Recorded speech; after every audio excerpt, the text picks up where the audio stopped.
And for me, I guess it's also like that many of these new critical perspectives, be it then like colonial or environmental or something else, that's in the context of Baltic art, they are really being tested in exhibition formats, in different kinds of experimental contexts. So I guess it's also that really this kind of exhibits the art world itself is something that's pushing us towards new interpretations, and I think it's also okay when we don't have those interpretations yet. So actually the all art is ecological slogan I took from Timothy Morton's book, All Art is Ecological, which I think those of you who have been to big exhibitions recently have noticed that next to Donna Haraway, the American philosopher Tim Morton has become the other big name in the contemporary art world. And I think in those two citations, somehow this kind of easiness and looseness of defining what is environmental art, that comes forth rather wonderfully, I'd say. So it's he says, like, of course, all art is ecological, as well as it has to do with race, class, and gender, right? And then on the other hand, he also envisions that what is the agency or the role of these new interpretations of art in this contemporary world to somehow teach us to how to live in this age of crisis. So I think it brings out this seeming easiness, but also like this messiness of how to interpret also art history through environmental lens. On the one hand, it's very easy. On the other hand, it can be quite complicated. And considering Baltic art, I think together with Inga and Eva, we have been also discussing it in the framework of these online discussions that we've been organizing mainly with the initiative of Latvian Center for Contemporary Art, with Eva being really the motor behind those discussions, but luckily also Kumu Art Museum and one Tallinn University research projects have jumped in. And there we've had the occasions where people who have organized recently these environmentally themed exhibitions, which often bring together both contemporary art, but also historical art from the Baltics.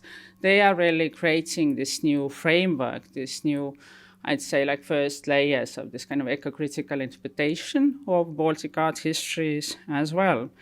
We are also developing one of those exhibitions in Kumu, with many of the exhibition team members actually being present here. So I think and hope they can also like jump in during the discussion.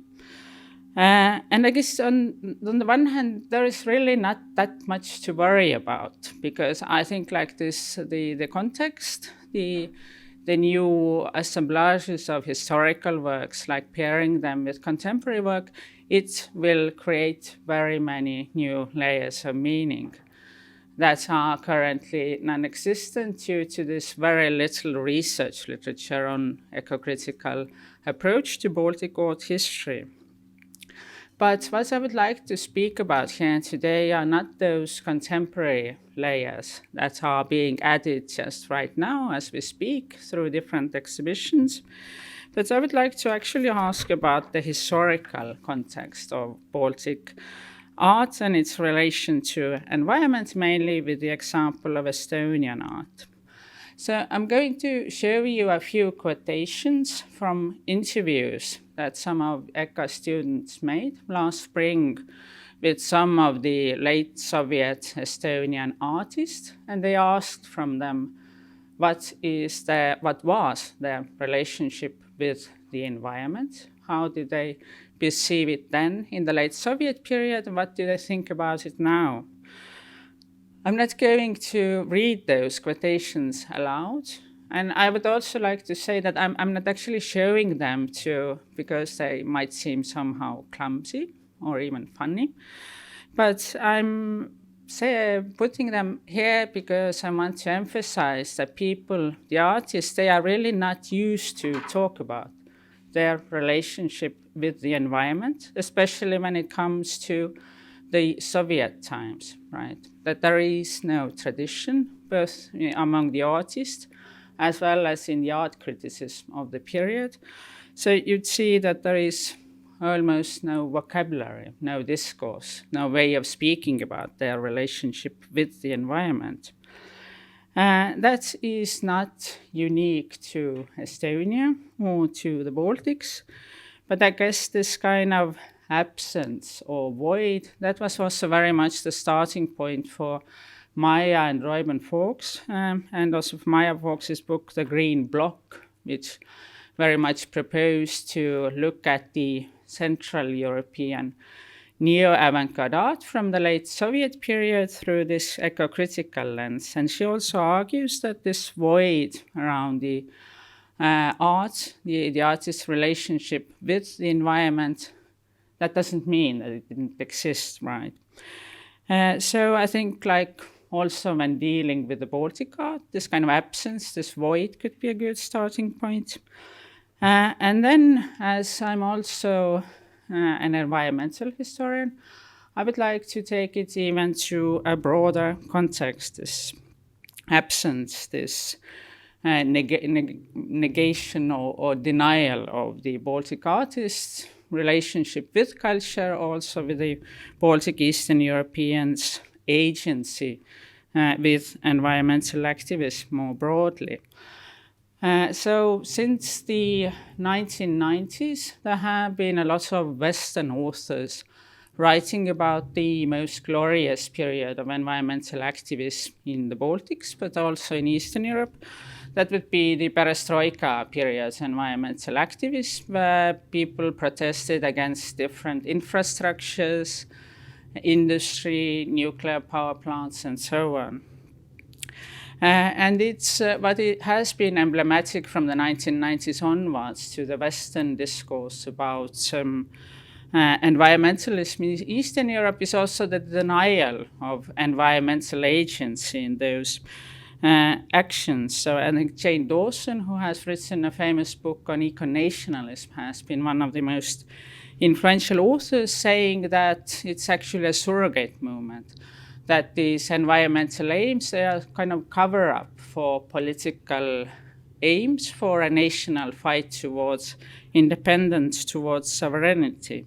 So there is this tendency not to really take seriously the environmental agenda behind those people's works and activism as well. And this is something that the people from Eastern Europe working with the legacies of environmentalism in late Soviet Eastern Europe and also with the 1990s have tried to challenge recently. Here I have quotations from a Hungarian colleague, Viktor Pall. He has been recently working a lot with socialist Hungary. And as you can see, like from these quotes also, that he, with his own work, very much wants to argue against this eco-nationalist thesis, but also more broadly against this ecocide thesis, which taking from this Cold War stereotypes argue or has builds on this tradition of depicting Eastern Europe and the Soviet Union in particular as being environmentally neglectful, being not able really to do anything for environmental protection throughout the Soviet period. So this is what the environmental historians of Eastern Europe and Soviet Union have been doing recently a lot to show that there was a lot done both on the side of citizen activism, also before perestroika period, that there were a lot of people in the administration, in the institutions also working for environmental protection, which you in an authoritarian state actually could do a lot more efficiently in many cases when you manage to push it through, even in the Stalinist period sometimes. And they also try then to give back certain agency to different culture figures in their fight for the environmentalism, also arguing that it didn't start with the perestroika, it didn't start with Chernobyl, it started already a lot more earlier. This is also what we are trying to explore in a research project where I'm involved in at the Tallinn University. That's this Estonian environmentalism in the 20th century project. Yeah. But what about arts then? I think we know quite a lot in Estonia, at least, about how writers were involved in environmental activism and protests, again, especially at the perestroika period, when in Estonia many people, both from the side of institutions, administration, but also from culture, from citizen society, they were fighting against the extension of phosphate mines in eastern Estonia. So there's a recent piece showing a decision of the Soviet Estonian Writers' Union Assembly that very clearly states that it's the writers' mission, it's their moral obligation to fight for the environment, to fight back, to speak about the environment in every possible way. And it's indeed the writers are very active. If you look at different fields of art, you see this major activism of the writers. It's also something that is not organized only on the local level, but also in Moscow, and Mikhail Gorbachev organizes a meeting with the Soviet Writers' Union. So it's part of this post-Chernobyl attempts to engage culture figures more closely to fight for the environment and to raise environmental awareness. But I think it's interesting that when we look at the visual arts and fine arts in particular, there is very little engagement. So we have some works even by prominent artists like Leonhard Lapin, one of the most established Estonian artists already at that time. He has, for example, this graphic print that shows the industrial oil shale landscapes of Eastern Estonia. But even though there are some other examples like that, they were hardly influential in the discourse or in the public debates about environment. Although I think visual culture, especially audiovisual culture, different kinds of newsreels, TV, also photojournalism was very emblematic for the environmental movement in the perestroika times, but not visual arts as such. There are even cartoons. This in the upper row in the middle, there's one by Priit Pärn that was especially influential, but you would never see anything like that from the side of fine arts. And that's an interesting development, I think, also in the sense that in Estonia, very many institutions and people who were actively engaged in nature conservation from the late Soviet times, from the late 1960s onwards, from the 1970s, they were actually quite interested in propagating visual arts, in involving visual arts in different ways into nature protection. So I think this is one of the most celebrated achievements of the Estonian Nature Conservation Society that in 1983 manages to push through the so-called Tallinn Declaration, where they namely declare internationally that we must seek actively all kinds of ways how to involve visual arts more closely into our and into the whole agenda of environment protection. But what I think is also crucial here is this kind of take of the nature protection or nature conservation society on art and how they envision the role of visual arts in environmental protection and also in this education of the broader public. So as you see that they say we must not oppose, but we must unite the aesthetic environment created by man and our mother, nature herself. So the agenda and the idea very much is to show these, to use visual arts to create this love towards nature. They are also very much inclined towards reusing older art heritage, so this traditional national romanticist landscape painting, for example. So the role of art is not to show problems, but to show the beauty of nature, to create these affective ties, and thereby to push the audience towards protecting the environment, or at least valuing it.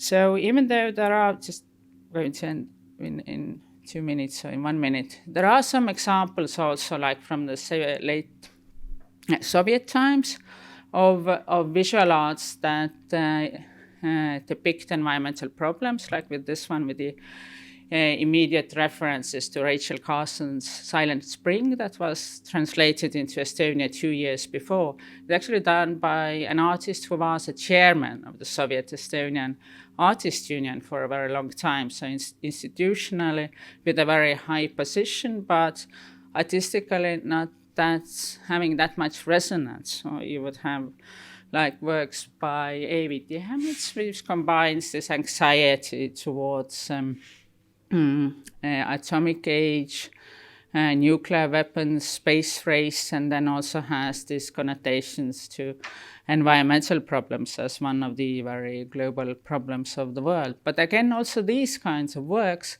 were not that much in the focus of nature conservationists. So there is not that much dialogue between the environmental activists and the artists who would produce these kinds of images. So I think the guys behind nature conservation, whos you can see here, we yesterday also spoke about in the exhibition about the Lahemaa National Park, they would certainly prefer something more traditional. And this kind of combination of protecting nature, protecting traditional cultural heritage, environment, both the vernacular architecture of Estonian peasantry and the manor houses of the Baltic Germans, which was all done at the Lahemaa National Park, along with this preservation of the beauty of nature. So, and they definitely also in this kind of nostalgia of seeing the past as a kind of solution for contemporary global problems, they also favored this phenougric identity, which I think Tom Skensis is going to speak about more later in the day. But what remains hidden in this kind of an approach to the environmental problems is really the problem that has caused all these reactions that you can see in this Olev Soan's image of the pollution that also shows the satellites and then the pollution. So this kind of fading hope in the progress of industrial modernity. Yeah, thank you.